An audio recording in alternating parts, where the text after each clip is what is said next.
You got your wish. You got your wish, and wishes come true. There's a thin line between heroism and madness. Here the line fades to nothing at all. This is a world of capes and lunatics. And nothing is off limits. Tonight. Why is Lilith Hellfire digging through back issues of Marvel? Charlie Esser's wardrobe is about to undergo a radical transformation. And can you help Phil please his wife by getting us Justin Timberlake tickets for the June 1st show in Pittsburgh? Capes and Lunatics starts. Wait for it. Right now.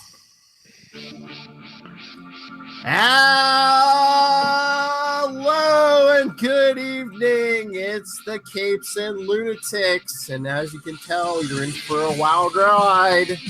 I am Phil, and that young lady over there is... It's Lilith. It's Friday night. It's basically Capes After Dark. Sit back, relax, and enjoy the ride. Phrasing!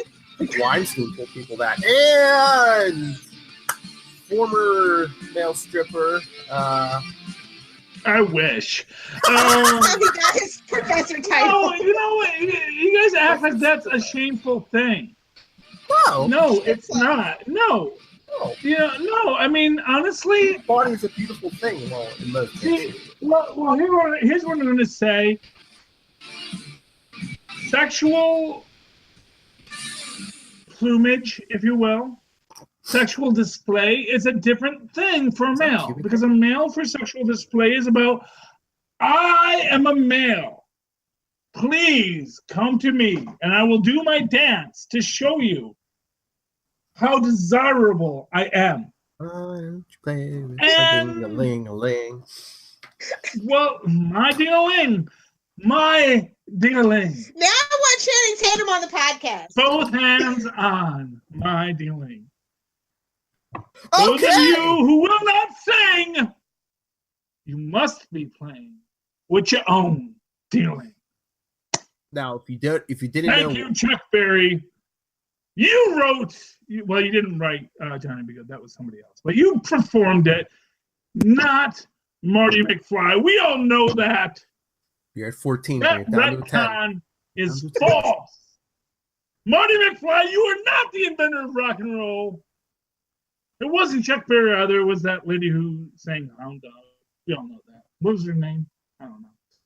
But she was actually the inventor of rock and roll. You ain't nothing but a hound dog. Mine all the time. You ain't never caught a rabbit. You ain't no friend of mine. He was a real inventor of rock and roll. Rock and roll did not exist until that lady sang Hound Dog. Now, yes, Elvis popularized it.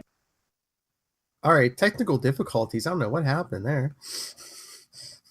I don't know. I got a big mute button on my...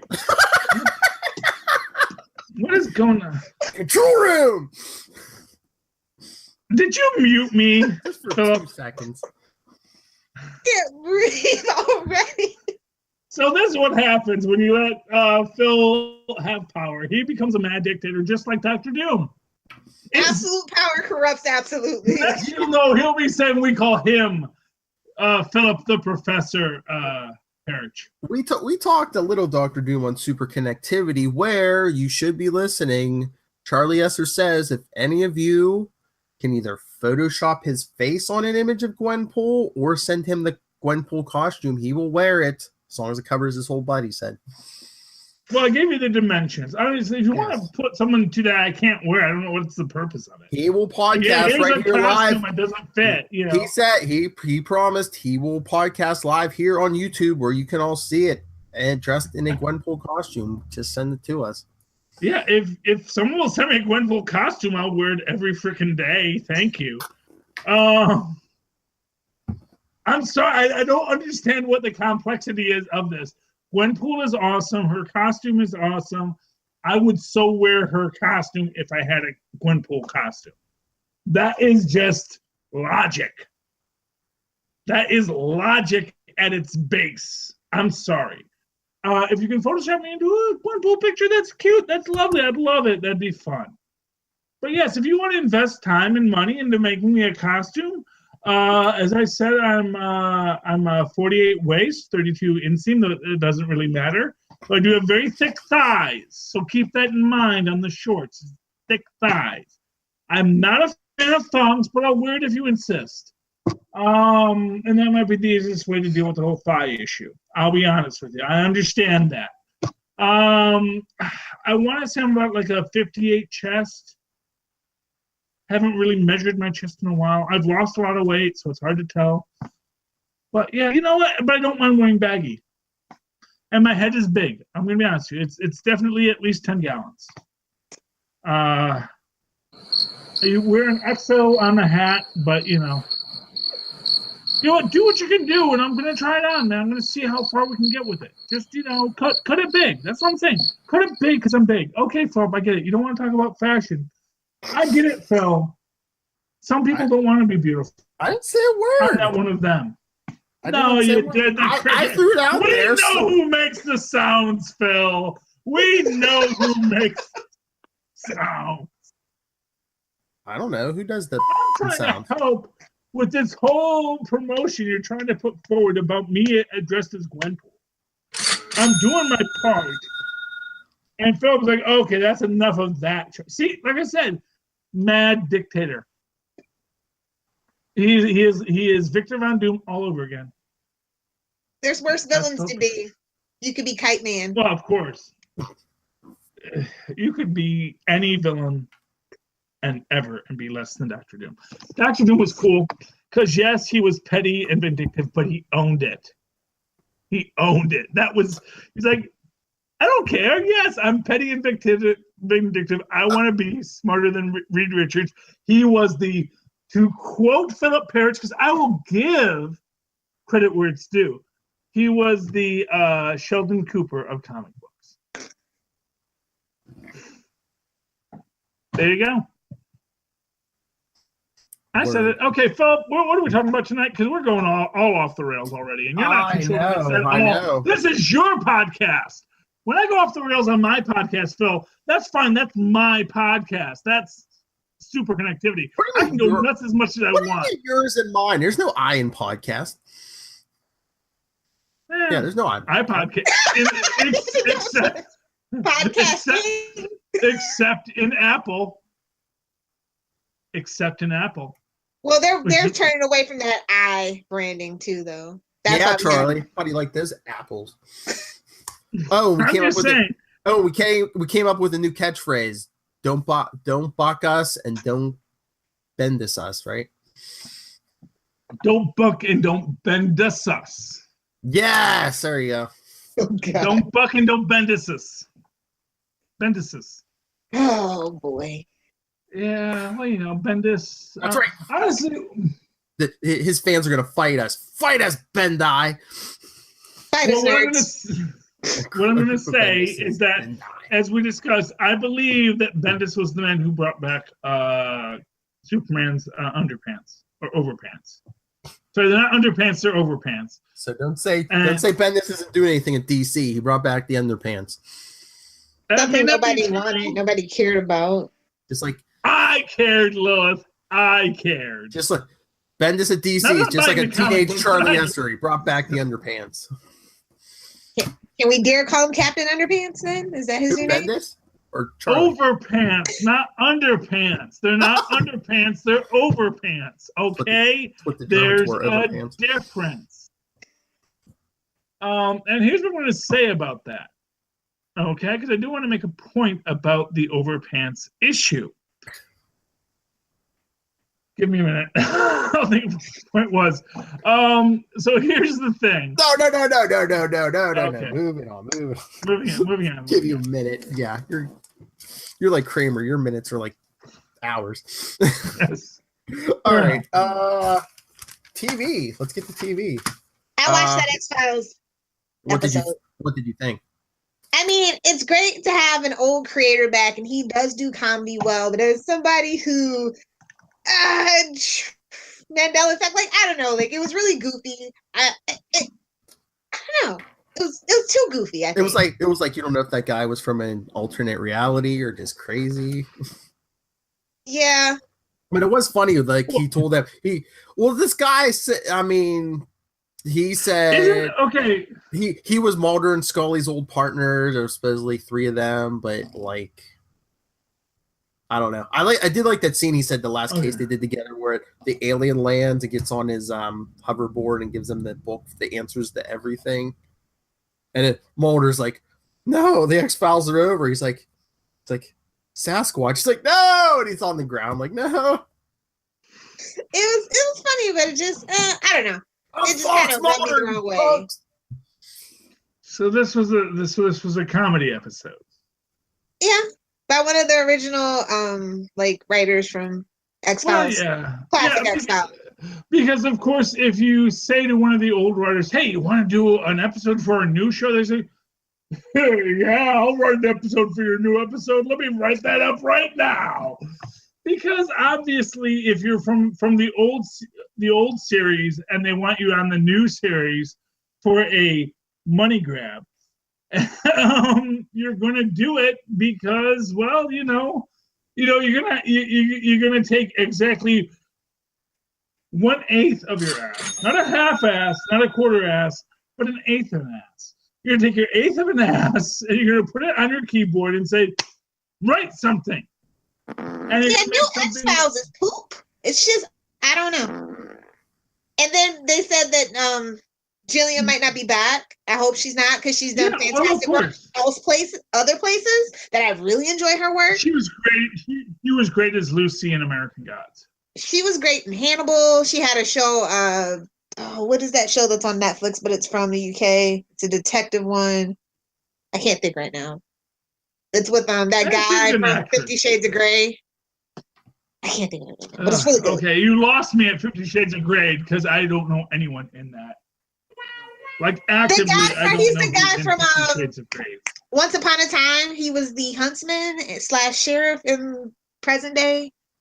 Jamie something, I think it is. Chris Hemsworth? No. The only huntsman I know is a Hemsworth. Boom! Maybe Hemsworth this is. The only huntsman I know where Hemsworth is because I know what Hemsworth is. You're just stuck on Hemsworth. You're just stuck on Chris Hemsworth. Okay, can I just take a moment to say, wait. I want to take a moment to say, cheers to you, Larry Hemsworth. I'll have another. That's what you're supposed to do there, buddy. But moment's gone. No. Larry Hemsworth was the fictional Hemsworth brother that the character from The Good Place dated, because he was the non-famous Hemsworth.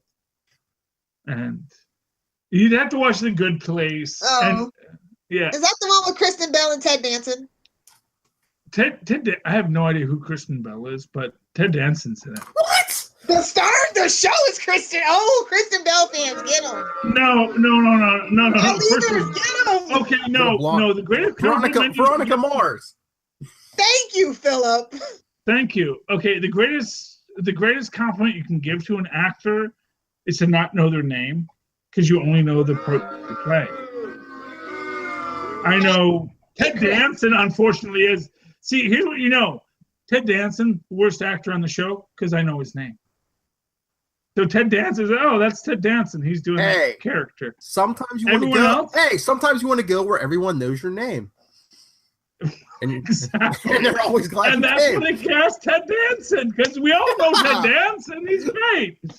But the fact of the matter is, cheers. He's from a bunch of shows. Oh. He's a good actor. He definitely does lots of work, but the fact of the matter is that when I go into that, I know Chidi, and I know Jason, and I know I just said her name like 5 seconds ago. I know things. I know things. I know the 4 main characters, and I know Ted Danson, and then I know Janet, who is a great actress. But I don't know who the actress is because I know her character, because her character is what speaks to me. The only person whose actor I know is Ted Danson, because, he's Ted Danson. He's known. He's like Aunt May. It's like any actress who they cast as Aunt May. It's like, oh, you know the actress. Marissa Tomei. That one. Now we just need to get Ugh. Jason Alexander into a Spider-Man movie, and my life will be complete. Jason Alexander, and that's why. Okay. This is a Jason Seinfeld reference. Jason Alexander as Dr. Octopus. That's not perfect. Yes. Tell me that's not perfect. Either him or Newman. No. Well, okay. First off, Lane Knight is awesome, but not as Doc Ock. Sorry. Michael Knight has already been in a Marvel film. He was Chip in Punisher Warzone. Did a fantastic Chip. Was great as more. Oh, sorry, Michael. None of those Punisher movies have ever been canon. His name is Michael. I mean, War Journal is a decent film. The guy who played Volstagg was in it. He was the Punisher. How was that canon? Yeah, anymore? he was great as the Punisher. Yeah, but I'm saying, how was that? Honestly, that was a film ruined by editing and SFX. It's amazing because you can look at that film and you can say, you know what, this film was ruined by editing and SFX. It was the first film where I really watched it and said, you know what's really ruining this film is editing and SFX. That the fire special effects is just bad. They shouldn't have done that. And the editing is just really poor. And Punisher Warzone, not Warzone. Punisher Warzone was bad, not because of the actors or the writing. It was just the people who were doing it after the actors and writing did their show. Like, I think, here's what I'm going to tell you. Punisher Warzone as a Broadway play is a hit. Who's the guy who did Cats? Punisher Turn Off the Dark? Yeah, no, that is a that is a play worth watching. Punisher Turn Off the Dark. Get me, why can't I remember his name? The guy who did Cats. Why is my family dead? Yeah. Wait, is that a Lilith, DC? you know who did Cats? Who did Cats? Who's the producer of Cats? Isn't it Lloyd something or other? You're a girl. Andrew What Lloyd did you Webber. say? Andrew Lloyd Webber. There we go. Thank you. Why do I Andrew know that? Lloyd Because I'm Webber. a Manny fan. I know. That's why I'm asking you. You know, you act like I don't. I'm moving my camera to get Lilith in better frame. All right. No more Okay. No, Andrew Lloyd Webber's Punisher Warzone, based on the original film, is, I'm going to tell you right now, that is the next big hit Broadway musical. Is it still alive? Let's check and see if it's alive. Then we can get a Kickstarter going. You don't need them, and you know, just ask.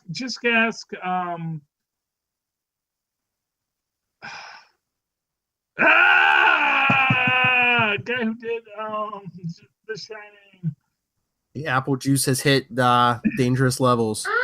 Yeah. Stanley Kubrick, he's dead too. Stanley Kubrick, yes, but he did the movie with Tom Cruise where they had sex a lot, and he slapped his name over everything. Stanley Kubrick's, just like Stanley Kubrick's. Eyes wide shut. That's the Eyes wide shut. Thank you, Lola. Can I give you any more apple juice, Captain? Lilith has only had one show tonight, so she's okay to start. So it just we have to take your keys and ask you about the Eyes Wide podcast. Shut. You can do Andrew Lloyd Webber's Punisher the Musical Warzone, and it would be as big a hit. And drinking podcast, people. Or only drinking. I beg to differ, Phil. There are at least 20 podcasts that are based on drinking and podcasting. Yeah, I always think about my podcast as drunk podcast history. Because look how popular drunk history is. If you do about comic books, it's like even like a third of that. So that's good because it's popular. Where am I? But about comic books. Rate it in, Phil. Come on. All right. We were talking about TV. This is his show. I don't know. Philip, Lilith, I don't know why he lets us do this. All right. He's supposed to be the boss of us. That's all I'm saying. I'm very He's like submissive to Dynamite someone. Batch. I'm like the cowardly lion. The minute you show authority, I go, okay, that's fine. All right. I'm not here to be aggressive. I just aggressive to fill the void. You fill that void. Lilith, did you Yes, see, Captain. did you watch Lucifer? Came back this week? I did. These breaks, man. It just kills momentum. But like, I am shipping Tom and Tom. Tom and Tom. Now we just need a Jerry. Lucifer wants to put one over on God and kill Cain because Cain wants to die. Yeah. I don't know. But you know, by its nature, Lucifer is gonna screw over Cain. Because Cain was the guy stupid enough to listen to him. You know, I mean that's the thing. It's like, you know, the trickster gods don't care about you once you listen to them. It's like you failed the test. Just like on The Good Place. Once you fail the test, the gods say, you know what? Sorry, you failed the test, dude. You failed, you know? It's like, you know, and that's the thing with Cain or, you know, Eve, and more importantly, Adam. Even have freaking a serpent tempting. It's like, Eve, hey, let's eat this fruit. Adam doesn't know what the heck the fruit is. Adam's like, hey, you are the person with the thing I like, so yeah, let's do that then. You know? Preach. I'm just saying, Adam's an idiot. And Cain is his son, an equal idiot times 2. Preach. You should get ordained too, like the Reverend Southgate. I am ordained, actually. Are you? I've been thinking about it. Then I saw. Church you clean on or? Okay, so here's the thing you gotta know about getting ordained as a minister. Why are you asking questions? Decided that that's not actually cool anymore. New Jersey, the state I live in, has said that, you know, if you're of one of these groups that just like randomly ordains people, it's like you're not really a minister. The Church of Patak. Sorry, dude. Yeah, because the thing is, here's the thing. The Church of Tax Ben Grimm. exempt status, and they ruin it for everybody. Because states were more than happy to say, yeah, fine, you can marry some dude and some chick and some dude and some dude and some chick and some chick and some, you know, third sex and some third sex, if that's what you were your thing. Dude, stop it. This is about love. What does this button say? Love. Thank you very much. Okay. But you know what, Phil? It's your kind of love, which is the sick, twisted love that isn't platonic in its... I'm sorry I can't be normal like you and just like what in its philosophical complexities. Love, being miserable with someone rather than being happy alone. Just Being miserable with someone than happy alone. That is the definition of love. Because I would rather be with you while we are both in pain than be happy. Because being happy by myself without you is the same as being in pain with you. Being in pain with you makes me as happy as being happy by myself. Because happy by myself is just by myself. And honestly, that gets old. Poet, scholar. Also, for what it's worth, sex idol. Charlie Esser checks so many boxes. I wish. I don't mean like You know what? It'd be nice to have people throwing panties at me from time to time, like so much. Tom, what's his name? What's New Pussycat guy? Tom Jones. Tom Jones. Yeah, it was actually his agent who threw the panties, which might have been his agent's own thing. You know, quite frankly, that's where that whole thing started. Was Tom Jones? His agent started throwing panties on the stage as a publicity stunt, and you know, fine, whatever. You know, but it would be nice to have that idea. You know, because that's honestly, I'm not going to even say that's every man's fantasy. I think that's every person's fantasy. To have a world where everyone was willing to go along with whatever crazy sexual thing you said, that'd be great. But of course, and now it's appropriate, Phil. Now it's appropriate.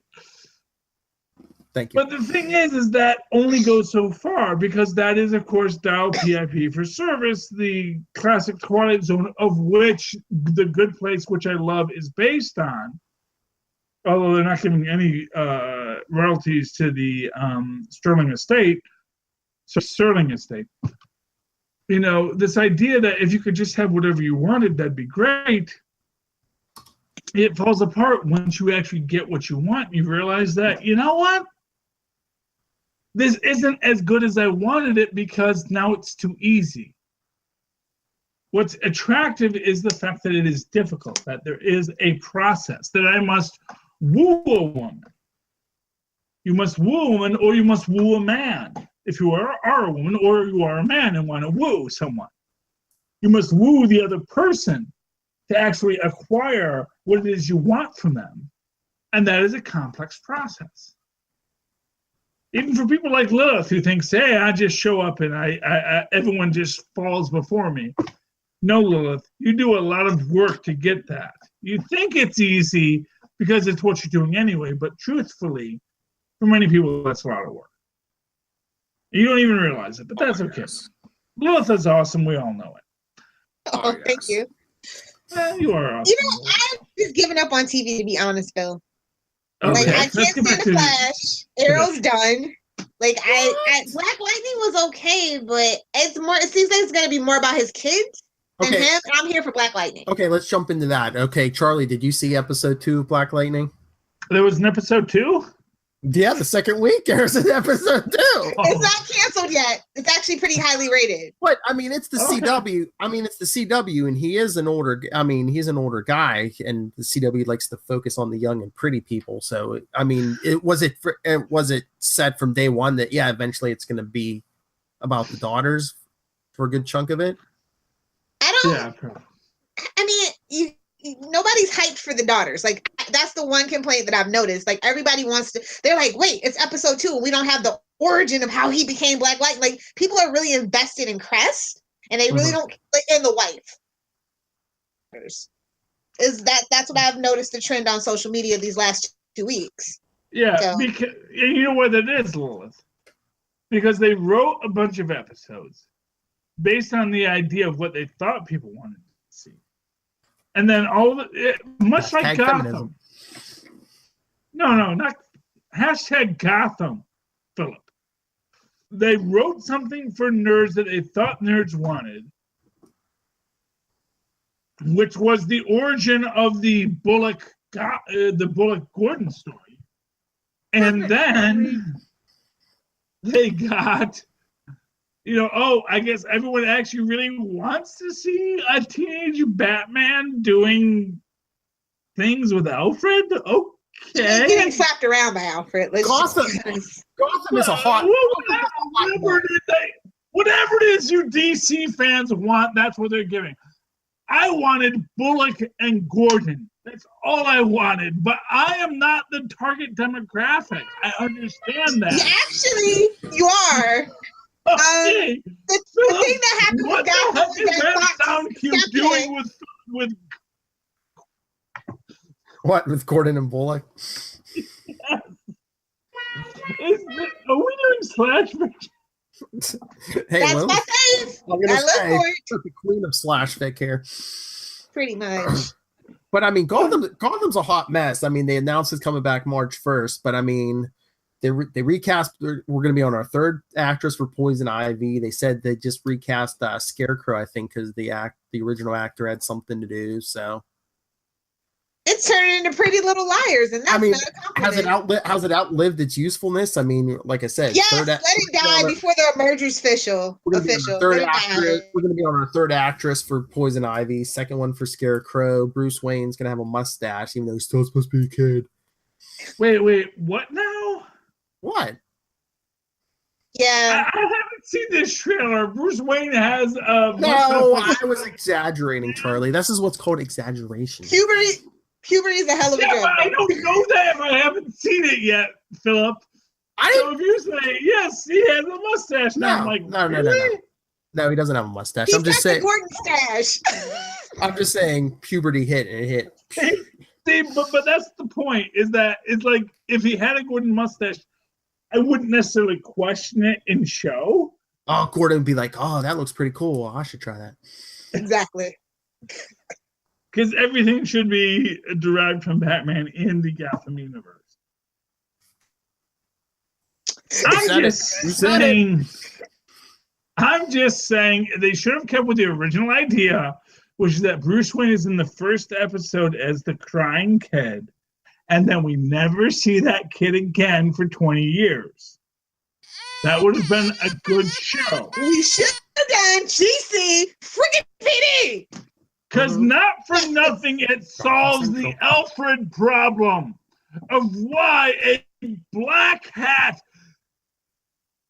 whatever colored berets they have in England, special forces operative, let his charges be gunned down in freaking Suicide Alley. It's like you say, oh, let's cut across Suicide Alley to Here's catch your a cab. weekly dose of the Wayne complaint. I'm just saying, it's like the entire Alfred concept makes no sense. At least Nobody when they decided to, Alfred could have fed. just saying, when they Alfreded Jarvis, at least it was because Hydra killed the Starks, not some random dude. Little do you really know, the true story is that Amanda Waller from the future killed his parents, and that's the thing we've been sitting on for a while. Because the world would always be a Batman. So. Well, the world should always be about Amanda Waller, the best character DC ever created. I agree. Better than Ambush Bug, Charlie? Yeah, close second. Close second. Yeah, Ambush Bug is the close second. Oh. Ambush Bug is the close second. Amanda Waller is better than Ambush Bug because Ambush Bug knows he's a character. And a character who knows he's a character can never be the best character. They can be a great character. And a cool Deadpool character. fans would like to disagree with you. All right. Deadpool is not the best Marvel character. In fact, Deadpool is probably...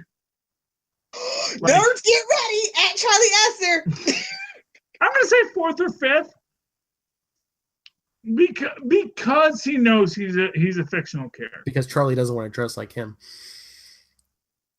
I mean, I wanted to dress like Gwen. You know what, dude? Send me a Deadpool costume. I'll wear that too.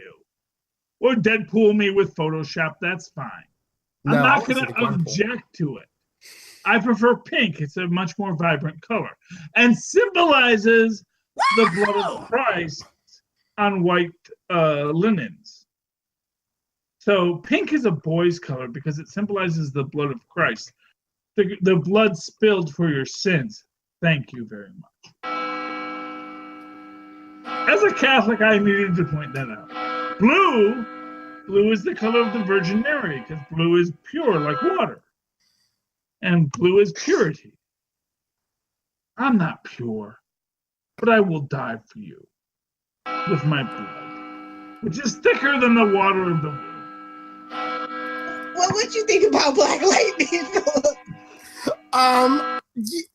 I see where you're coming from. I mean, I like it. At least it's like more grounded than like the other CW shows. You know, it's actually believable in most situations. I like some of these. I'm really hating the Luke Cage comparisons because, like, I have to kind of remind people, hey, Luke Cage is actually bulletproof. This guy is not, and he could possibly be addicted to, as his wife pointed out, to being Black Lightning, which I think would be an interesting thing to explore. Because I feel like Oliver Queen has that problem. Is he really addicted to his? Is he really addicted to his powers, or is his? I think that would be a very interesting thing to explore. And the Taylor as enabler. Yes. Yeah. It is pretty much basically the Spider-Man story, but because, of course, Spider-Man is addicted to his powers and doesn't want to actually just go be a beat cop who actually does good. Just wants AKA to Dick Grayson style. Yeah, as we've said, Nightwing is the best superhero. We have said that repeatedly. We have to show Phil's ego here, so just give us. You know what? You know what I say? Swing my big Phil, ego around. For all his problems, and he has a lot, no one's going to deny that. Who? But Phil has picked a hero, is his icon, who is really, honestly, the best hero. He has no superpowers, but he still wishes to fight. Pretend this is a. He is not bound by some obligation to some crazy revenge. He is simply a guy who says, there is good, and I can do things. So I should do the things to make good happen rather than let evil happen in the absence of good. And unlike Batman, don't be a big, don't be a big about it. Jerk is the word. The word is jerk. The word is jerk, Phil. You don't have to bleep jerk. Are you sure? Wait, yeah, this podcast is rated teen. It's fine. Jerk is fine. That's true. In any which way you want to mention it. Don't have to be a jerk about it. Okay, so the word jerk actually refers to three different things. One is the sexual connotation of jerk. Second is the second is the ableist connotation of jerk. And the third is the cooking. I get must be some good chicken. Did you say cooking? Yeah, jerk chicken. Well, actually, that's another aspect of it. But I was going to say the idea of don't encourage you. Social strata concept of jerk and the idea of the soda jerk. Like the Steve Martin movie? In the Steve Martin movie, the term jerk is actually meant as more an onomatopoeia of someone who doesn't know where he is. So he jerks from one point to another. Take your drink. Not a nerd, a jerk, Phil. Okay? You can push if you were a Supernatural fan, you could have that sound route, but you're not. You could have Sam calling Dean a jerk, but you don't have it. Work on that, though. Work on that. And there's my Supernatural reference. Okay. Supernatural apparently is very popular. It's not really, though. The fans would lie to you and tell you yes, but it's not. What is it on, like season 20 or something? It's on season 12. You know what? 13. Not for nothing. This is how old I am. The only thing I watch anymore is MSNBC. It's to fall asleep? Yes, literally to do so, because my children fall asleep to Rachel Maddow's dulcet tones every night. Oh my god! I want a 24/7 camera in that house. I just want to see Charlie yesterday. Yes, Rachel Maddow. Yes, you were right. No, I fall asleep to Rachel Maddow too. Dude, I get up at 5 a.m. every day. I really don't have time to watch Rachel Maddow. Yeah, she comes on at 12, right? No, she does it at 9 o'clock, and then I fall asleep so I can wake up at 6. Okay, Lilith, not all of us are millennials. When you're older, you'll understand. I go to bed at 10:30. What are you talking about? I have to be out of the house at 6. Yeah. That hour and a half that you get, that's you.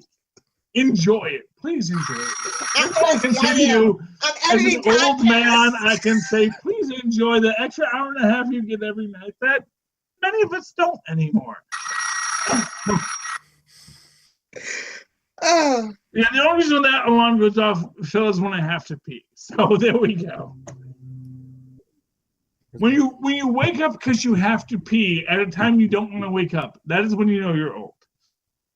Or drunk. Well, that too. But I've been both so long I don't know which is which. Cause and effect or correlation.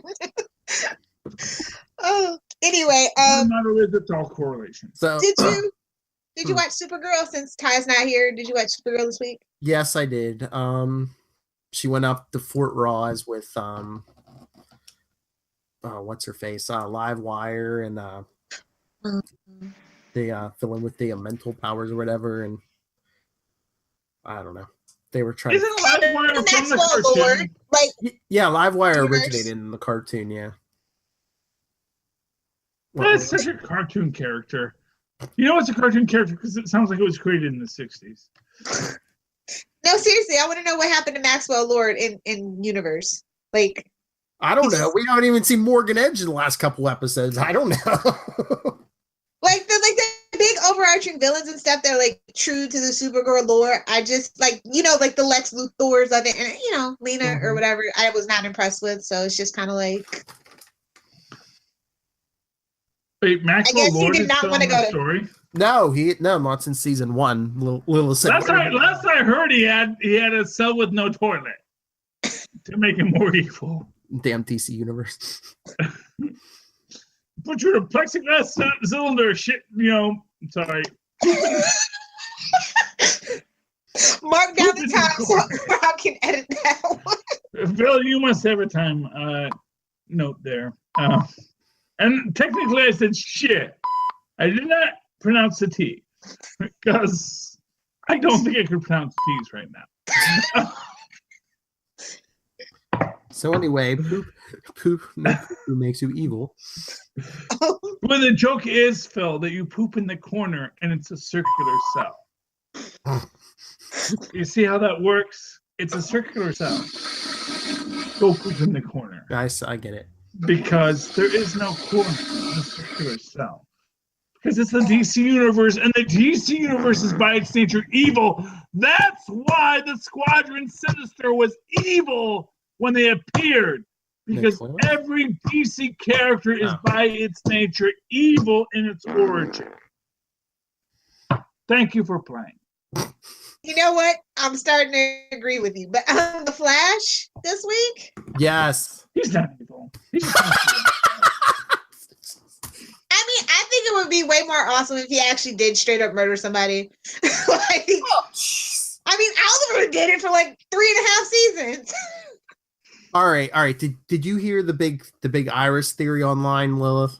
Where she's pregnant, and that's why we saw those pictures of her. Well, yeah, because they talked at him and Iris talked at super speed and chorus. He's like, I don't know. Well, in the comics, when Wally came back from the Speed Force, he was able to give people speed and take speed away and stuff. So that's what I thought it was. But yeah, and I guess the big theory now is she's pregnant and she told him they were the Flash. She said, "We are the Flash." Foreshadowing. Getting speed from her unborn baby. Is that because the mystery girl showed up again? Here's my statement. That's totally okay. Dawn. So the mystery girl is from the future. It is their child. True. She may get pregnant at some point, but they're not ready to introduce a baby into this universe. You're gonna go into the future and grow the kid up X-Men style and bring the kid back. Boom. No, they're not gonna cable the poor baby. They're not gonna have a baby. They're not gonna have a baby on the show. That's how you fix. No, you fix it by discounting the fact that. No, okay, Lilith. Let's be a little. Okay, here's what I'm gonna say. Comes mansplaining. I'm gonna mansplain the heck out of this. Okay. People who don't want to get pregnant, which educated professional people don't necessarily do. Oh God, we're getting the talk. Take precautions to prevent themselves from getting pregnant. I don't believe an Iris West accidentally gets pregnant. Nobody said accidentally. Fastest man alive. Okay, well Phil, that kind of really steps on rape. And honestly, that's pretty much rape if Iris West isn't the one saying, okay, be the fastest man alive. Okay. Yeah. So honestly, if you want to say that the Flash raped Irish, no, I'm sorry. No, you want to study Legend of the Flash and say he raped his wife so that he could have a baby for some purpose. That's pretty messed up. But that is the world you want to exist in, Phil. I'm not saying that's the world. I'm saying consent was had and then the speed was involved. Well, no, you can't consent to Speed Force. Yes, unless you say, well, you can if you say, okay, I'm going to use the Speed Force. Does he even watch the show? No, he doesn't. No, I don't, but I can listen to what you're saying. And you're basically saying, Not tonight, hey, they got married. That was consent to the Speed Force. Don't tell me that the Flash can go impregnate his wife against her will. I never said against her. Nobody said that. No, but you throwing in all this stuff about Speed Force is like, why would you need the Speed Force if you just wanted to have sex with your wife to produce a baby? If you want to have sex with your wife to produce a baby, you don't need the Speed Force to do so. I know I've produced 2 babies with my wife. None of those times I've required the Speed Force. That's all I'm saying, Phil. Do you want to say that the Flash and Iris are having a baby? That's fine. But saying that the Speed Force was required for it. And what I'm saying is that I don't think Iris necessarily is ready to have a baby. I don't think a surprise baby makes sense for Iris. As I understand the character from not watching the show. Now, maybe you understand the character better because you watch the show, and that's fine. I'm just saying, I think that your original idea was right, Phil. Ladies, I get that. I think I do. I think your original idea was right, that he's using the Speed Force that he's sharing, because he did spend like 1 billion years in the Speed Force before they rescued him. It happened in the blink of an eye, but that's the whole point of the Speed Force. It happens in the blink of an eye. So now he can share the Speed Force as he needs to. And he can speak to her at super speed. And if he has to explain to her that he's speaking to her at super speed, that tells you that it's not like she's getting like moments of super speed. It's like, oh, he's sharing the Speed Force right now. That's what that's telling But the reason why they have this theory is because Iris is actually in a superhero suit. So yeah, and that's fine. And that's fine. But that also goes into sharing the Speed Force. I'm not saying she's not pregnant. I'm not saying she's not getting a baby who is tied to the Speed Force. Help! I'm just saying it's an assumption that the reason she's tied to the Speed Force is because she's pregnant. Help! And not that that Barry is sharing the Speed Force with him, much like Spider-Man in Renew Your Vows, when he's sharing his Spider powers with Mary Jane. And maybe that's where they got the idea from, is maybe he can share the Speed Force. He's sharing the Speed Force with Iris so she can be a superhero too. And that makes them both slower. But it's okay because honestly, you don't need to go back in time to fight most supervillains. Especially when they mostly have just ray guns like Captain Cold and that fire guy who's on just tomorrow anyway.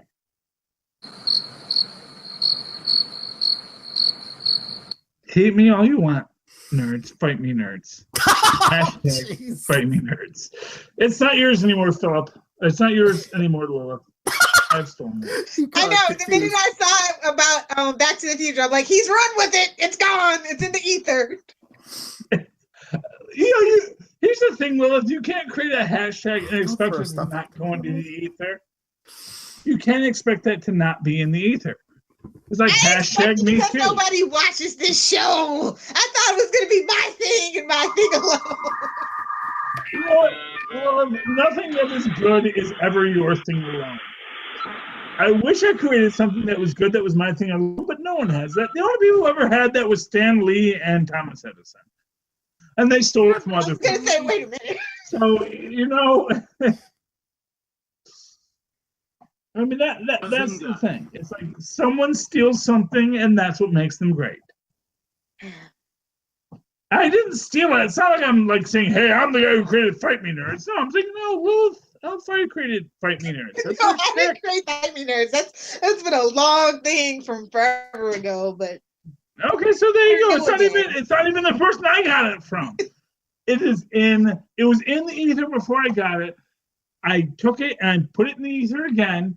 Maybe I'm the one that makes it big. Maybe it's gonna be James Franco, who everyone hates. Game over. Everyone hates him, so he has a lot of nerds who want to fight him. So he's gonna be right there, ready to fight me nerds, which is like fight him. No, well, I think maybe people have a right to hate James Franco, but that's just me. No, I think there's lots of reasons to hate James Franco, just because he did that bad Granddad film. But yes, he's also Pineapple Express in that the movie about the Korean president, but he just looks too cocky. Every time he sees me, he looks too damn cocky. That's James Franco. Who was that guy from Dude, Where's My Car who wasn't on my 70s show? Ashton Scott, Sean William Scott, because he has three names. I don't know if it was in the right order that I said that. He is the brunette Sean William Scott. And brunette makes you acceptable in Hollywood. And he is basically just... Honestly, I'd rather Sean William Scott was James Franco than James Franco was James Franco. I have no particular interest in James Franco except that that's a name that people know. So it's a name you can throw out there. Oh, yeah, James Franco. But honestly, I would prefer to... I'd rather watch a movie about The Rock than the movie that he was in with The Rock. And that, is a great movie. Thank you very much. No. That was the other guy I was talking about. Oh, James Franco and The Rock is the one. What was it, like 100 Hours or something? Or The Rock wasn't in 100 Hours. No, there was a Rock. There was a Rock. The Rock. Oh, I thought you were talking about The Rock. Was it what was it, 128 hours or 128 hours, yes. About the guy shot up his own arm. Or 10 simple ways to lose my arm, something.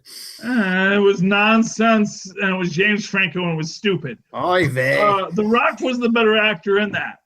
Now, the actual Rock, he's a good actor, too. Though he's not as good as the guy who played President Camacho in Idiocracy. And I'm blinking on his name, although he's also in Brooklyn Nine-Nine. Terry Crews. Oh, Andre Bauer. Is that who you're talking about? No, I'm talking about Terry Crews. Oh, Terry Crews. Terry Crews, and he played President Camacho in Idiocracy. And he's also playing, he actually plays a character named Terry in Brooklyn Nine-Nine. And he is a very buff, muscular man, but he's also a fantastic actor. He does great exasperation. That's his shtick. He does exasperation. Oh, yeah. But you see in President Camacho a man who could understand the complexities of being the leader of people. And that's why I've always loved Idiocracy, because even though everyone is idiots, they still sought the best among them to be their leaders. Because honestly, a true idiot actually seeks the smartest person to lead them. There's only a smart people that God ever created. And that's all intellect. It's people who are gaming the system, trying to game an idea of who should be the president. And as game theory tells you, the guy who is gaming it actually winds up with the lesser prize, because the person who is not gaming it actually wins the game. That was actually the point of game theory, is that the person who isn't gaming it actually wins because they have qualities that are interesting. That's and that right. Well, surface qualities that you are interested in may win the gamed prize. The actual real prize is the person who can look beyond that. And it only makes common sense. This is why that what was it? A Beautiful Mind theory actually messes up, because they actually mess up game theory. Because the actual point of the game theory is that as the people are at the bar, the people who are actually interesting link up, not the people who That's have the right. surface attraction. Because surface attraction is easy, or at least easy enough. Actually having, as I've always said about Playboy, having the person you can talk to after is the prize. That's the real prize. That's Philip. You're doing it wrong if you aren't exhausted and headed straight to bed. I'm just saying. If you smoke after sex, you're doing it wrong. I'm just saying you should have a conversation. The only thing I want to know is the only thing I need to say is get my water and how I like my eggs in the morning. That's it. Lilith's like, I would, "Give me a sandwich."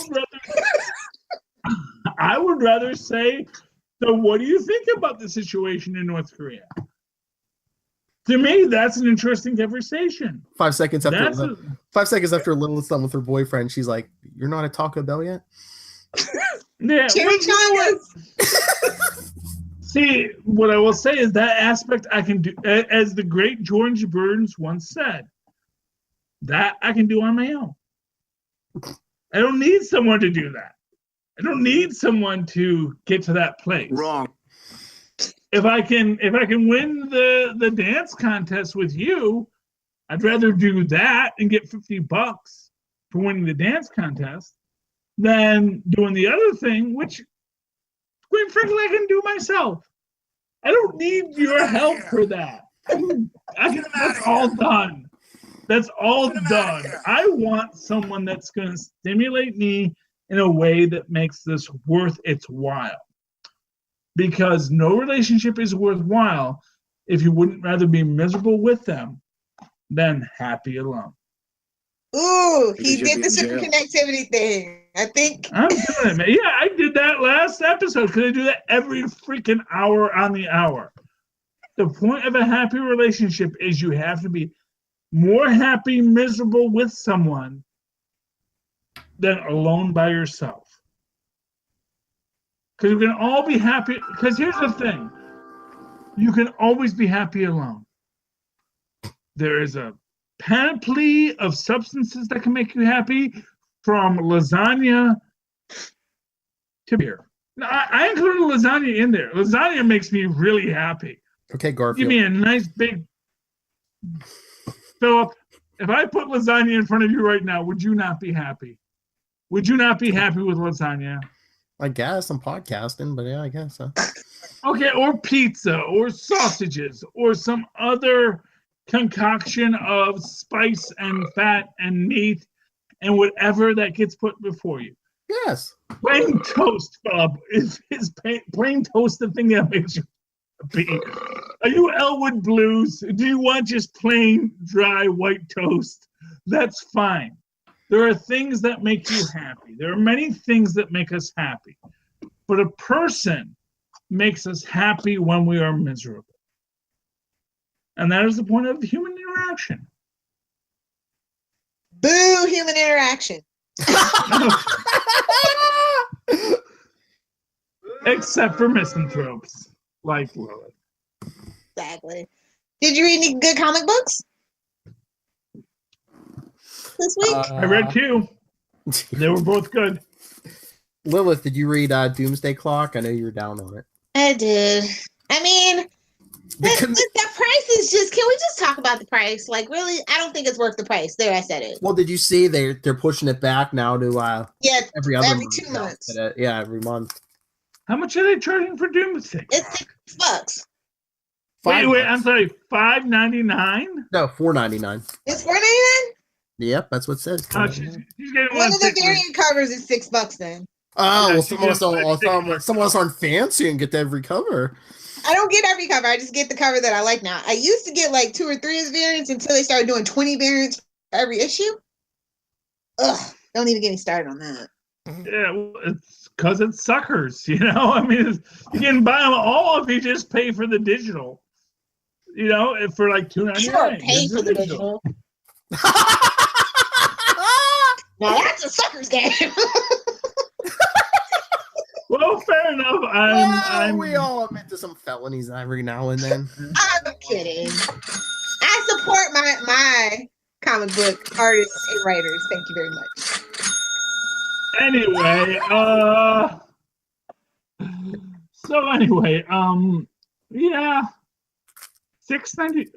So it's $5.99 for certain lenticular covers. Okay, I don't buy lenticulars in general, unless it's all that's left at the store, and I really want to have a physical copy, which I'm less and less inclined to every day. Yes, join the digital revolution, Charlie.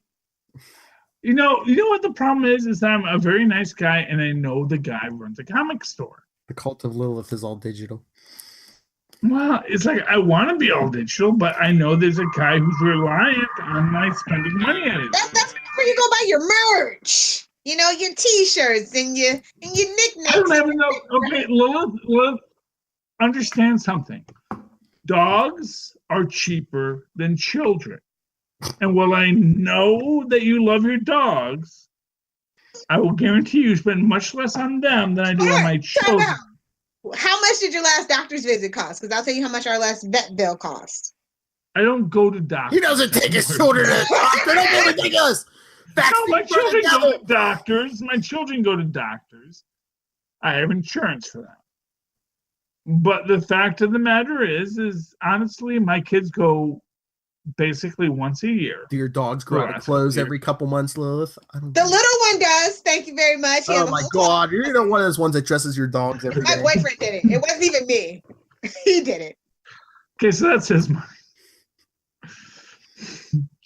Charlie, she's one of those who treats her dogs like children. Well, she's someone who treats your dogs better than children. I'm sorry. I feed my children. I clothe my children. My children live in my home. I love them dearly.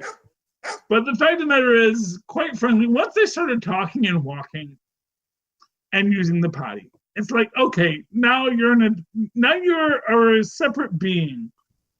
Please make good on your own. I'm very upset you're not doing well in school, but quite frankly, that you laugh now, Philip. Your kid is going to be going to school soon. He's in preschool. Yeah, exactly. He's in preschool. I got to come up with the show and tell every week, okay? Just pull something off the wall. You're good. Here, take this one. Yeah, especially looking at Philip's walls. Let's be honest here, okay? You raise your child in a stimulative environment like Philip certainly does. His child feels empowered. But in a couple of years, his child will have to work like my children do. And I'm going to have to sit there every freaking day and say, okay, I know you're smart. I know you're brilliant. I know you're wonderful. Freaking do the work. Freaking do your homework. Then, crazy idea, show your teacher you did your homework rather than saying, I don't know what my homework is. Well, we all went through that phase at least once. I know we all did. We as children did that thing. But the fact of the matter is these children must do better. It's Just this do is it. Yeah, Lilith is right on her approach to rearing. It's like dogs. Be a dog. You're the best dog ever. Literally. And it's great. Children are harder. Yeah, that's why I don't have them. Exactly. It's and so Lilith, exhausting. Lilith, what I'm going to tell you is you made the right choice. You really made the right choice. I hope no one ever tells you you made the wrong choice, because you made the right choice. Okay. As logically and intelligently as the universe exists, you made the right choice, Lilith. That's what I'm saying. All right, let me speak to the future. Mhm. Future therapist of Charlie Esser's children. It starts right here. I'm not going to tell them that. And that's It's not like they listen to our podcast, Phil. They don't Not support for their nothing. True. They're making their own. No, yeah. actually, Tristan does listen because I think he's a big fan of Wade's World. Oh my god! That podcast is totally rated T. We apologize in advance. Okay, I think my kids all know the dirty words and they don't use them because we they. can't use too dirty of words. I mean, this is the Southgate. Yeah, well, this is the Southgate Media Group Media. Network, which is. But no, I'm just saying, Mike. Tristan knows I do podcasts, and he tried because he wants to see if he ever shows up. We gotta stop mentioning Charlie. Charlie, we just mentioned Tristan. Yeah, because Tristan listens, not Charlie. Let's play to who the person listening actually. Yeah. And please do. I mean, he loves Five Nights at Freddy's and cosplaying, and he's all into it. Honestly, his big thing now is Slendy Tubbies. what is that?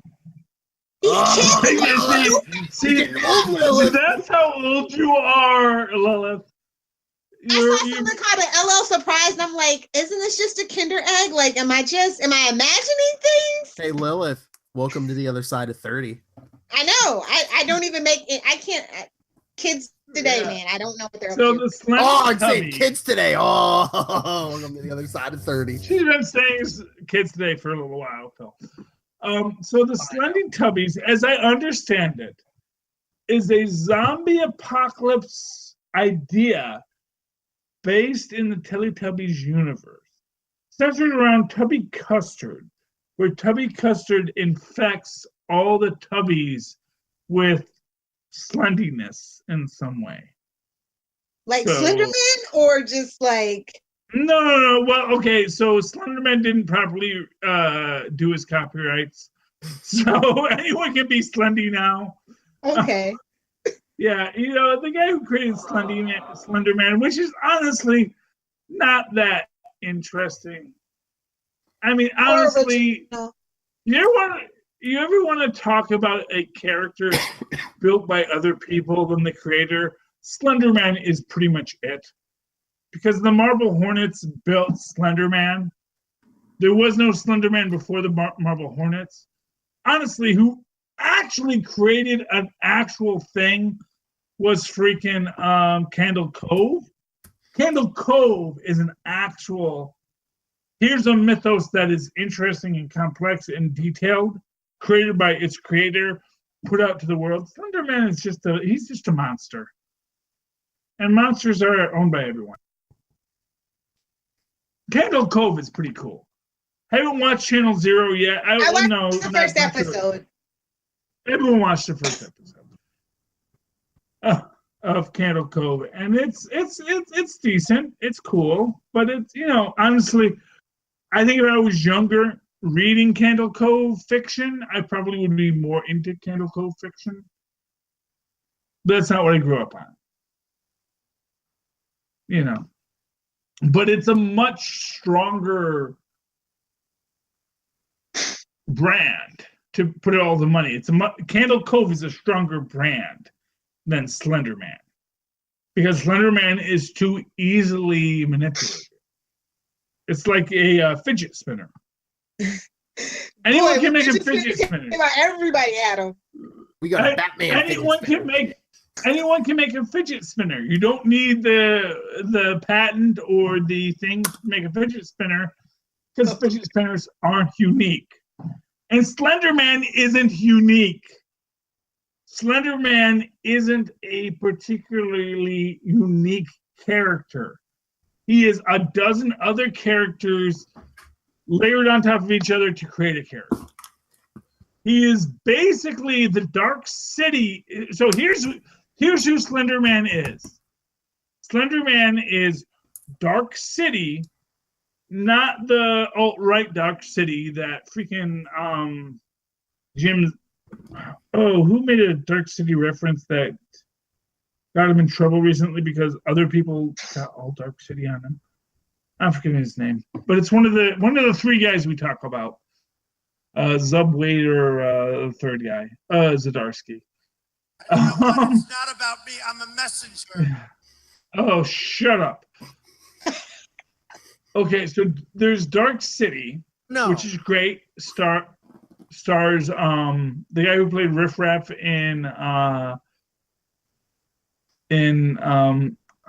Rocky Horror Picture Show. That was his big breakout role as a bald guy who is evil. And Slender Man is that guy crossed with Dr. Octopus because he has octopus arms and then he walks and that last episode of The Siege where they show the Void having freaking crab legs. Honestly, Slender Man breaks down you the more you look at him. Honestly, if a Slender Man was a real thing, you'd look at him and it's like, wait a minute, you're just kind of all these kind of a pastiche for a lot of really tropey ideas. I don't think you're that intimidating. Oh, he's an arrow. Okay. Yeah, no, he's not that intimidating as a character. Candle Cove has mythos and backstory. So when you want to talk about your pasta originated mythological universes, you have to look at Candle Cove. And evidence of this is that Candle Cove got its freaking series on Channel Zeros way before freaking Slender Man got anything. Help! And Five Nights at Freddy's will get a freaking arc way before Slender Man ever gets any. Slender Man had a freaking serial killer. That's what it got. It got a freaking Helter Skelter. That's all. That is the legacy of Slender Man. Blah, blah, blah. I never knew Charlie cared so much about Slender Man. Well, I have children. See, this is what children do. They make you care about the next generation. Oh, Lord, I know what the next video on Talks and Gamer is going to be. You let the cat out of the bag. It's not like he cares what I say. He's going to make a Slender Man video. He might. He does those all. Actually, I have no idea what he does on his videos. That's his world. You're not a creeper? Because Snoop Dogg creeps on his kids and they're grown. You're not a helicopter parent? No, I'm at best a hovercraft parent. I'm like, hey, you doing anything troublesome? Okay, I'm gonna go over here. You're good. Got your arms and legs, all right. Yeah, you know what? Not for nothing. It's like, work. why should I care what my child is doing now? As I've said before, when I was a child and I explored the world, I almost drowned several times.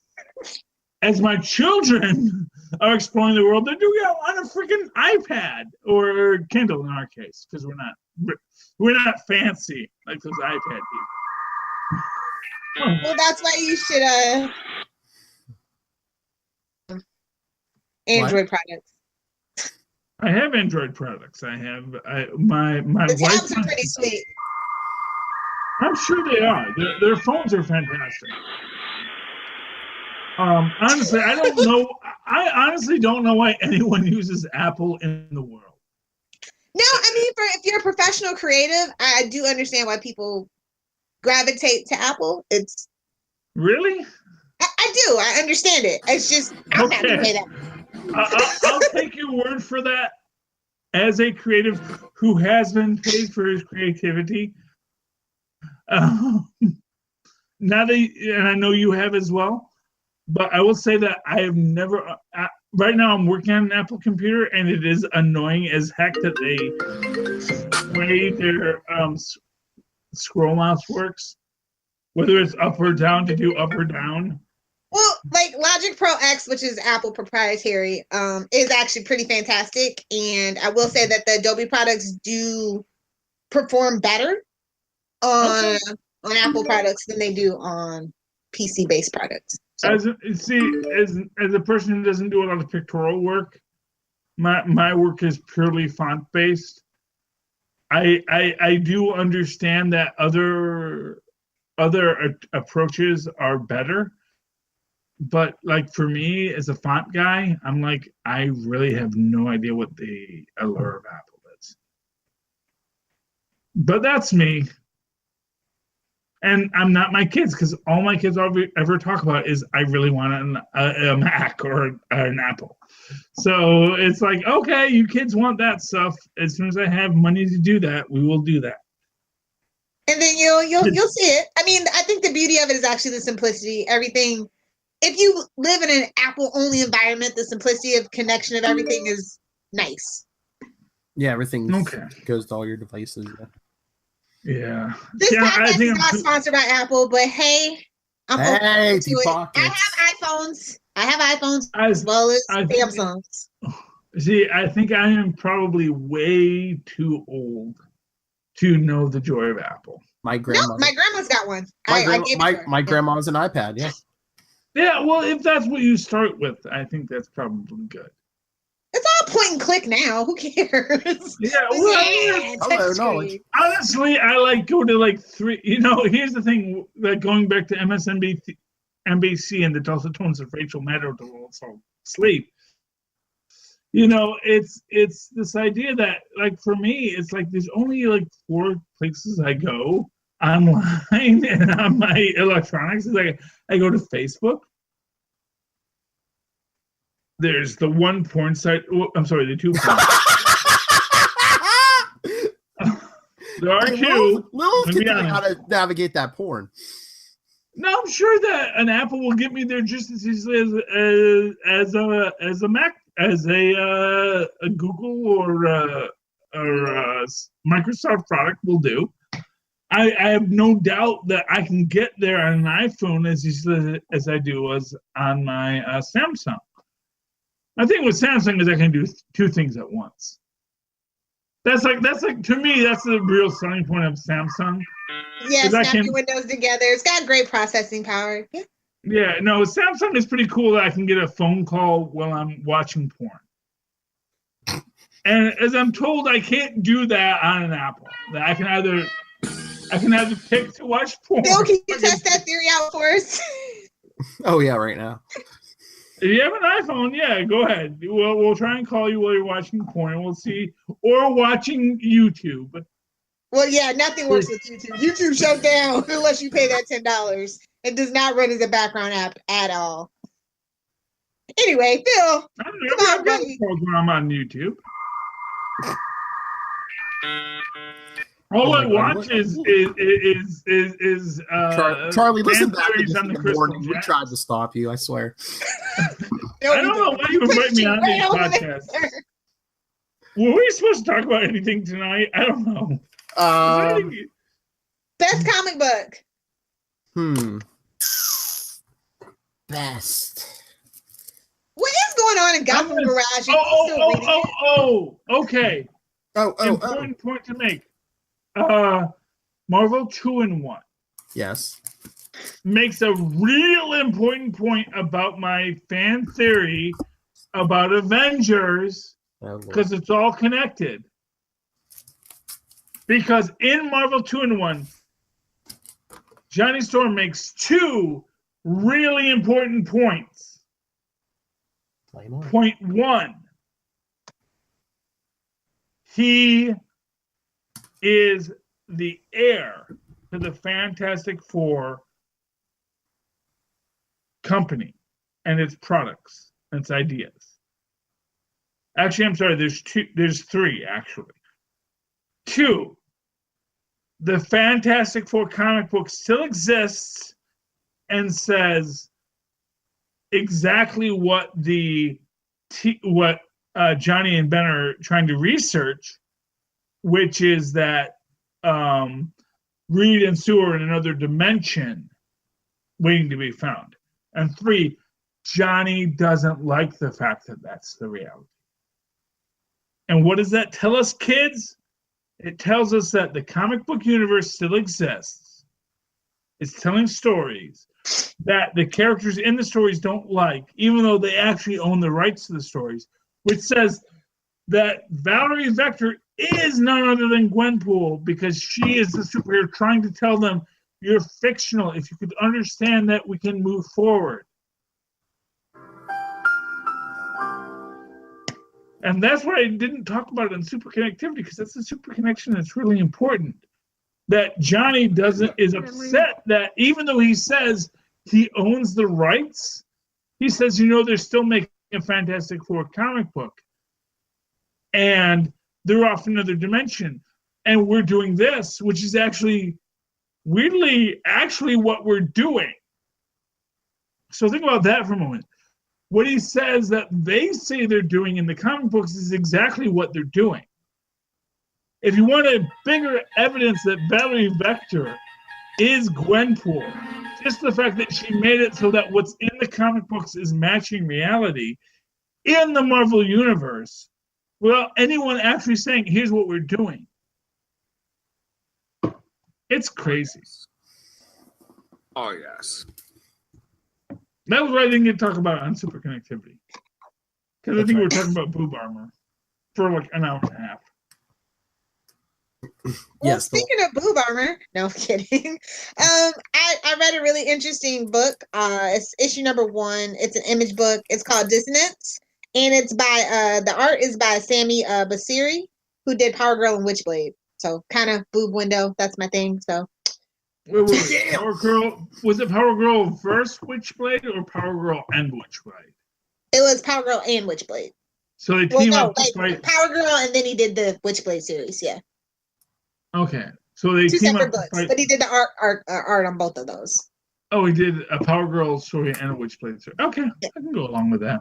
And Lilith, your other book was out this week, Phoenix Resurrection. I know. That's the only Marvel book I read. Next week, the conclusion. So apparently it's a Phoenix? And it's resurrecting, yes. Okay, good. I got everything I need to know about Up to that. that title. The Phoenix Force is resurrecting Jean Grey because it wants to use her as a host because I guess she's like the Again. first host. Yeah. What is that? You know, not for nothing, I kind of think the Phoenix Force is kind of a jerk. It is. Yeah, it's like, Cosmic dude, Force in Marvel isn't. you know what? No, I'm here to say the Living Tribunal isn't a jerk. I don't actually think, up until recently, I don't think most of the Cosmic Forces were ever a jerk. They were just like, dude, we just are. Was it Bendis? Even freaking the Stranger isn't a jerk. He's just trying to do something. You know? But he doesn't care who he steps on, literally, to get what he wants. Well, because we're all ants to him, but he's just, you know, I mean, there's a difference between being not concerned about ants and not concerned about anything. Stop it, Stanley. I'm just saying. I did pick up X-Men Blue Annual number 1, but I didn't read it yet. And you know why I picked it up? Because Venom. Because we all Venom. Oh, Venom's in it. Oh, Tristan would love that. Hey, digital. Charlie, that's all I'm saying, digital. Okay, but who is Venom inhabiting? What, the symbiote? Yeah. It's Eddie Brock. What? Yeah, my it's least Flash favorite Venom is Eddie Brock. Why? Just because he's Eddie Brock? He paved the way for all other Venoms. I'm sorry, Topher Grace did not do that role justice. That wasn't real Eddie Brock. Come on. But you know what? I can't see Eddie Brock without seeing Topher Grace anymore. And I actually thought Topher Grace was good as a concept of Eddie Brock, and the fact that he was very much a Peter Parker character. But I don't know. It basically what it does is just make me realize all the problems with Eddie Brock. Because Eddie Brock is this big buff dude who's a photojournalist. It's like, okay, well, why are you a big buff dude if you're a photojournalist? Because he does stuff on the side, bro. Don't be worried about what he does after dark. Like Roy. Or before dawn. I know, but it's like, okay. You know what, Lilith? Let me make a point to you. Being big and buff, that's not a side project. That's an everyday, all-day thing. That's why he's a photojournalist. He can just, okay, I don't have any pictures to take. That's why Charlie can't check in on his kids. He's getting big and buff. No, I can take care of my kids because I actually have a job that doesn't allow me to. If I was big and buff, honestly, I can do 6 hours in the gym, whether at school or I can come home pick them up. And give him piggyback rides home all the way without the car. Yeah, well, you know, if I was The Rock, yes. But there's a great, thing about the Jumanji thing about getting into the mind of a teenager, and The Rock is saying, "Hey, let's order a bunch of steamed broccoli," because that's all The Rock eats. Because he cannot allow an ounce of fat to come onto his body, because he makes his livings by being this super buff dude. Well, you can't get buff on broccoli. You have to take in a actually, broccoli has more protein per ounce than steak. And it has zero fat. Broccoli is, as it turns out, an amazingly sure. That's food. what they tell the kids. I don't believe it. Sounds fake. Sounds like fake news to me. Oh. Yeah, and like the president, you can weigh 380. Like the person, you can weigh as much as me. Know eggs are good for you. You think I'm gonna listen to those people? Come on, get out of here. We've been debating eggs and tomatoes since I was like 6. I'm good. That's right. Well, genetically, you can eat whatever you want, but what your body stores comes to fat. If you want to be buff, you have to give your body nothing to store. And The Rock, he's got that Polynesian ancestry, which is known for storing excess carbs when you don't need them. For those times when life is lean. And not for nothing, as a German, I feel his pain, because there are many times in those cold winter climes when all you need is your internal sweater to keep you warm and to keep you alive. Is that what the kids are calling it now? That's what I've always called it, my internal sweater. I've always told people, they say, "Aren't you cold?" I say, "No." I say, "I wear my sweater on the inside." I wear my sweater on the inside. That's what keeps me warm.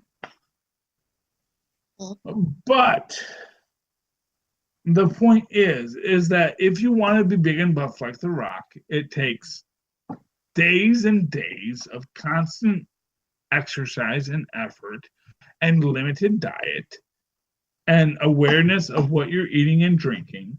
Now, I'm not saying The Rock doesn't kick back and drink a beer and have fun and eat a pizza whenever he freaking wants.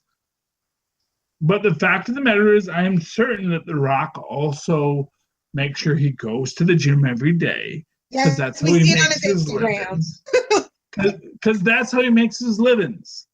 Much like Lou Ferrigno, who I love and I'm a friend, and he keeps on showing me all these "do you lift, bro" things on my Facebook feed, and I was like, "Yeah, hey, cool, yeah, lift." I give him his like, because I like Lou Ferrigno, and so if he comes from me, I'll give him a like. But the fact of the matter is, no, I don't lift, bro. I don't lift.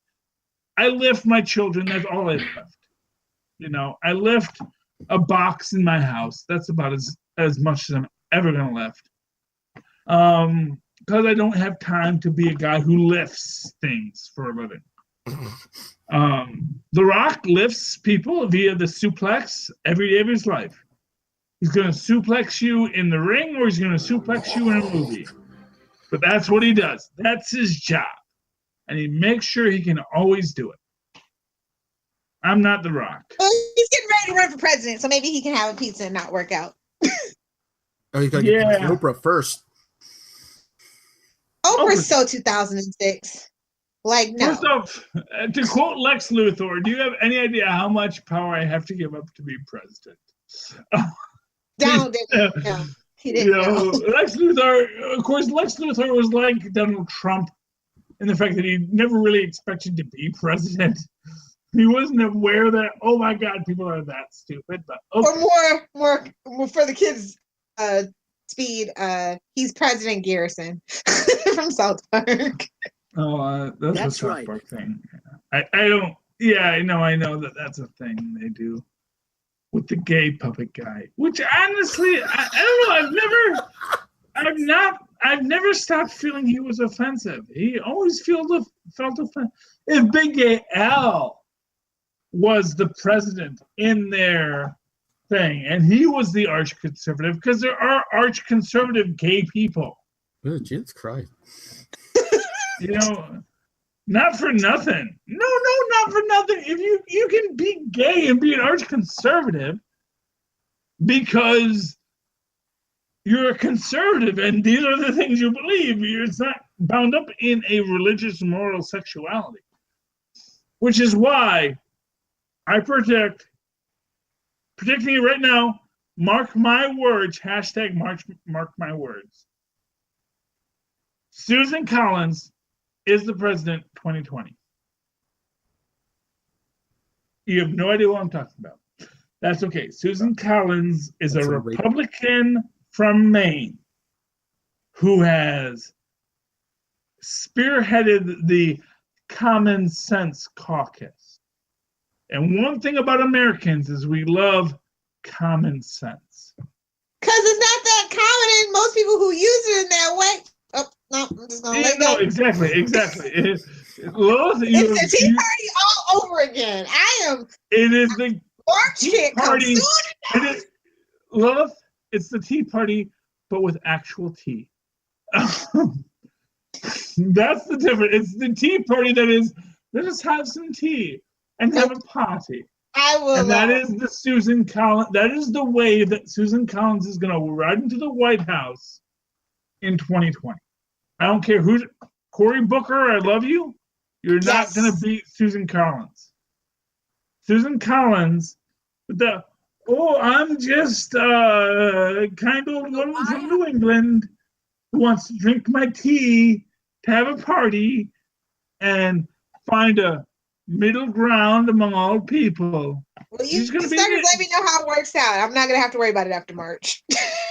I'm just saying. Canada. Yeah. Oh, you actually can still vote even though you live outside of the U.S. I know. Okay. I concern myself with it. I have other projects to work on. No, that's fine. Do it. I'm trying to be elsewhere. You know what? I'm going to be honest with you. I used to think Canada would actually be a dominant power in the future, but I recently saw a point about how when the permafrost melts, basically the land becomes water. And so I realized that most of Canada is going to be a thin strip near the southern border, and everything else is going to be quicksand. Like we always saw in those TV shows as we kids, and we realized we thought it was going to be much more of a problem. Yeah, quicksand's going to be a big thing. That was a Nintendo kids' problem. It's everyone's problem going forward. As it turns out, quicksand is going to be a real thing in the future, because as the permafrost melts, most of the northern climes that are going to be habitable, like Canada and Alaska, are going to be 90% quicksand. So. Lilith, you recognize this? You better. Hey, that's not French, Philip. Does Lilith speak French? No, I won't have to learn it. I only have to learn Mandarin.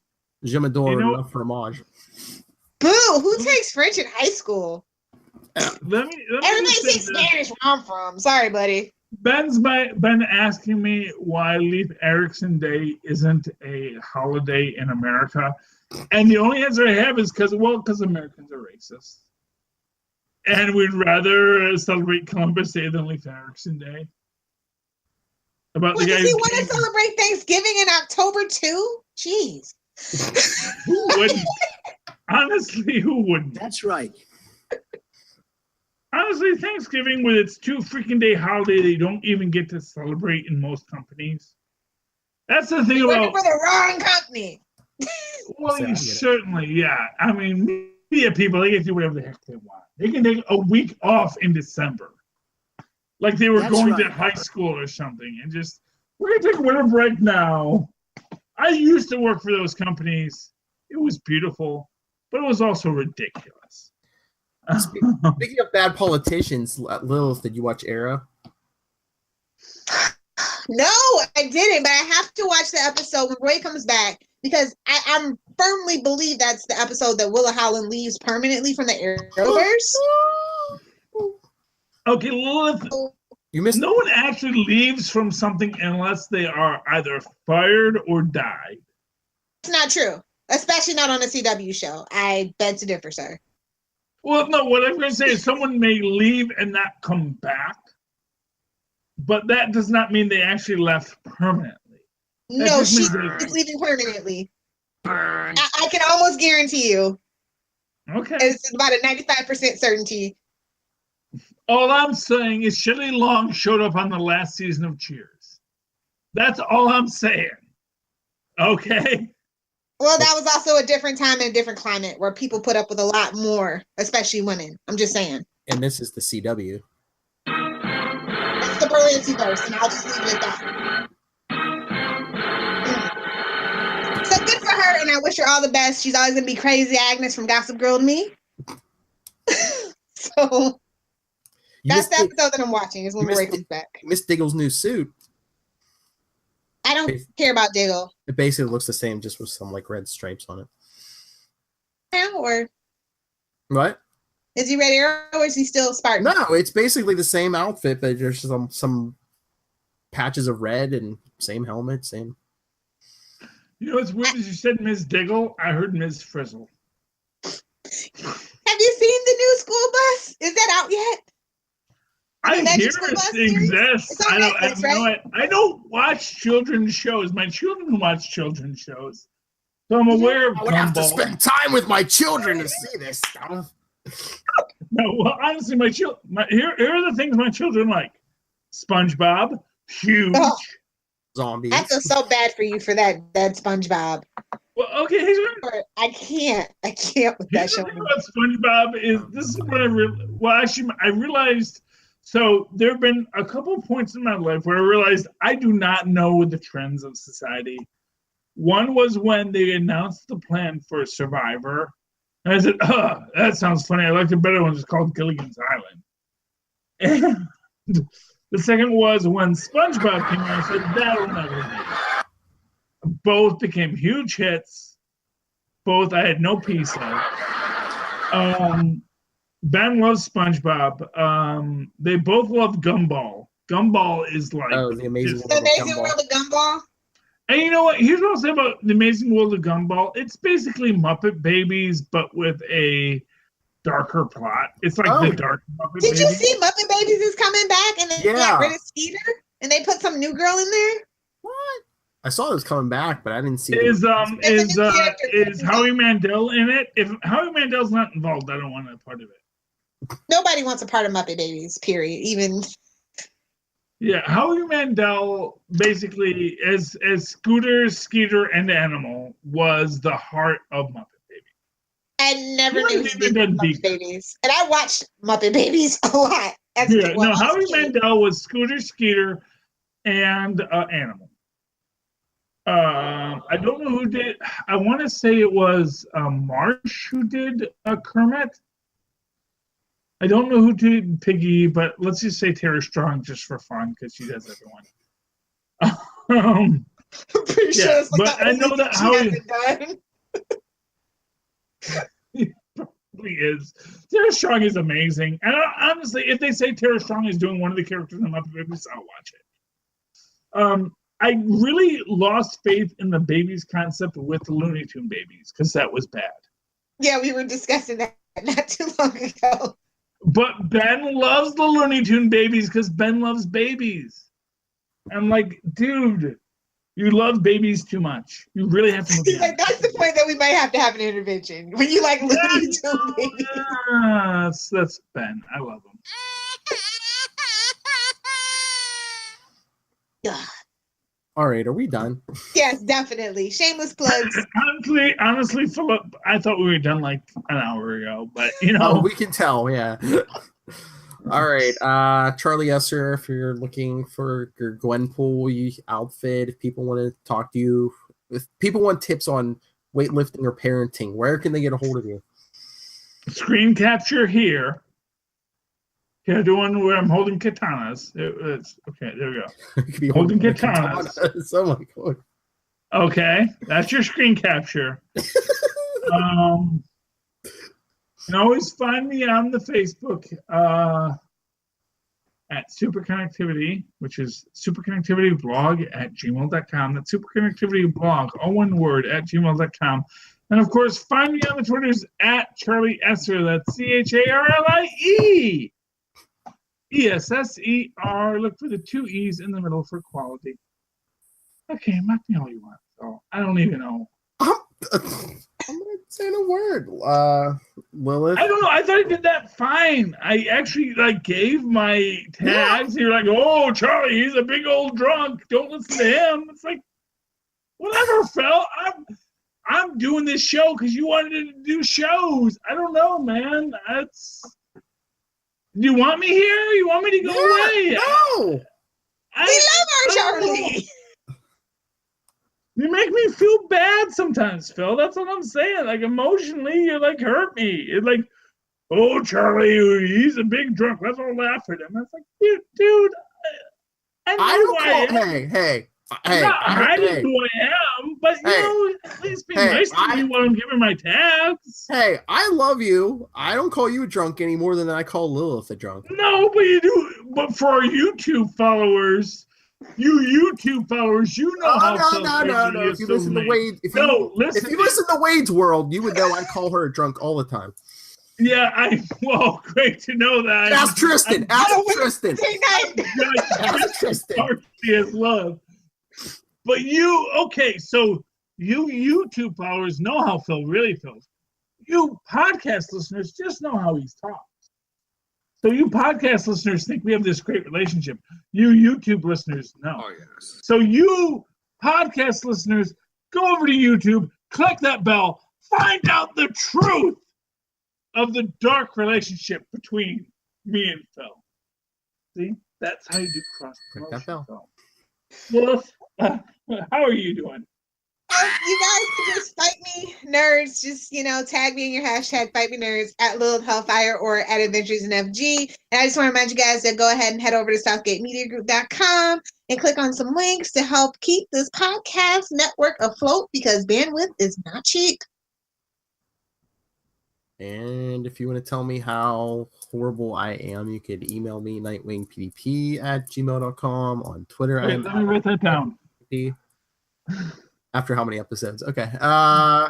And if you want to discuss anything here today, I don't know why. Capes and Lunatics @gmail.com. We're on Facebook, Twitter @CapesLunatics, and the voicemail 614-382-2737. That's 614-38-Capes. Okay. Any final thoughts? Rob, edit this down, please. Make the magic happen. All right. I believe we're still the Capes. Ampersand. The Lunatics. Yay. Always were and always will be. Charlie, if we didn't love you, you would not be here. I'm certain of it. I think I am beloved because I speak the truth to power. Like you, Philip Perich.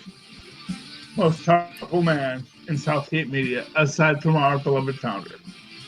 The Reverend, my powers are. So the Reverend Robert J. Southgate. Is it a J? No, I'm calling him Jay. It's a trope. You give him Jay. It's a reference to Jay Ward. What does the J stand for? Jay. More than enough said.